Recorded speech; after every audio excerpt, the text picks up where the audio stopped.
In this video, we will be discussing cell structures.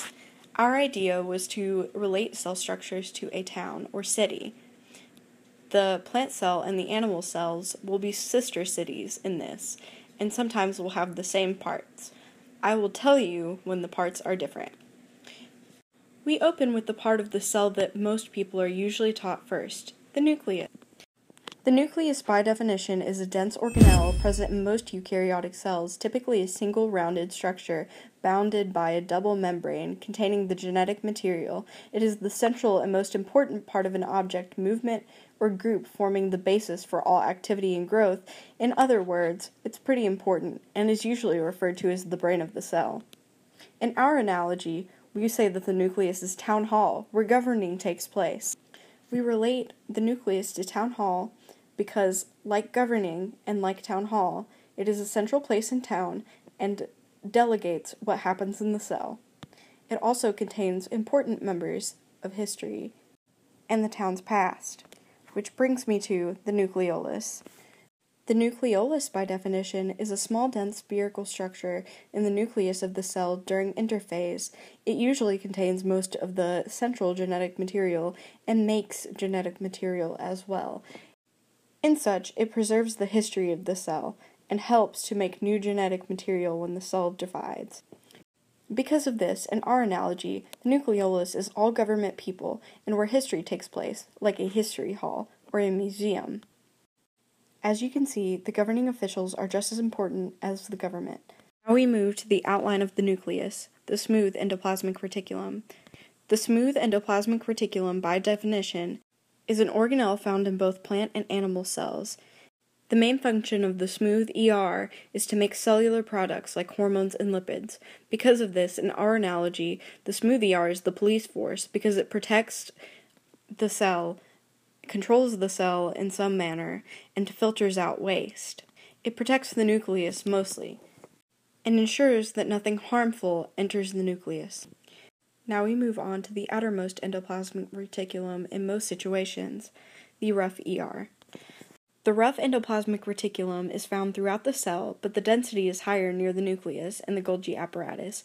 Ribosomes on the rough endoplasmic reticulum are called membrane-bound and are responsible for the assembly of many proteins. Because of this, we compare it to a college and makes government officials. Because ribosomes carry DNA, and so does the nucleolus. And earlier, I'm sure you remember that we compared the nucleolus to having government people and history take place inside. Also, we can compare it to a UPS man. It does make things that we can consider messengers to the Golgi apparatus. And the Golgi apparatus, we do consider a post office.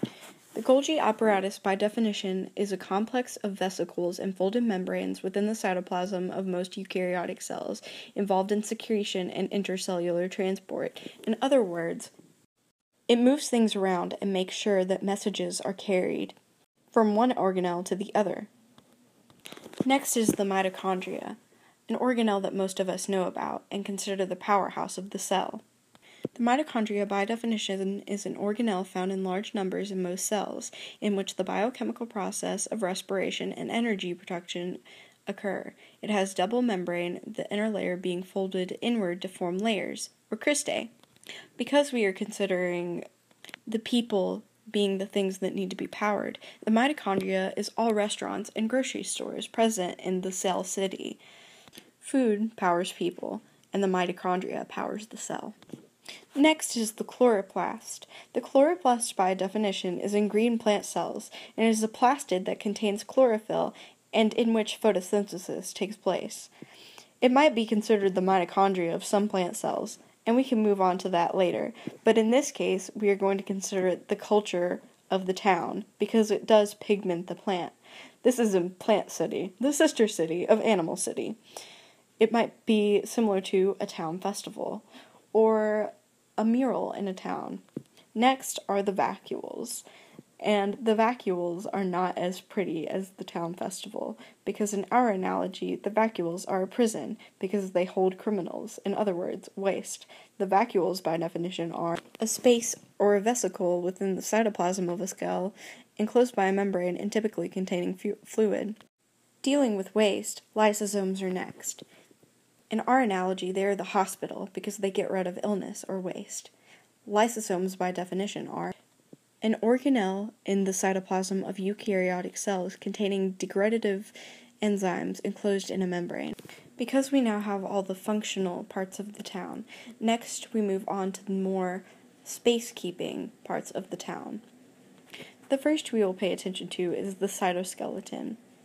The cytoskeleton is a microscopic network of protein filaments and tubules in the cytoplasm of many living cells, giving them shape and coherence.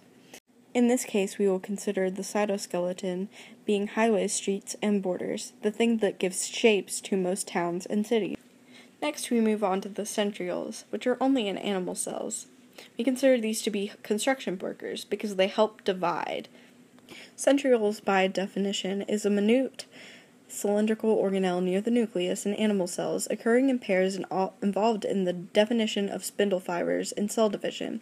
Mitosis and meiosis is a process that occurs in animal cells in which cell division takes place, meiosis being the division of sex cells.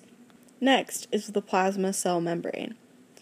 The plasma cell membrane is, by definition, something that surrounds all cells. The membrane is composed of a phospholipid bilayer arranged back to back. The membrane is also covered in places with cholesterol molecules and proteins.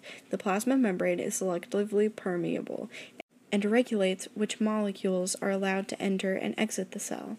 In this case, we could consider it a border, or, in our case, a body of water, because they separate land masses and are similar to plasma in feeling.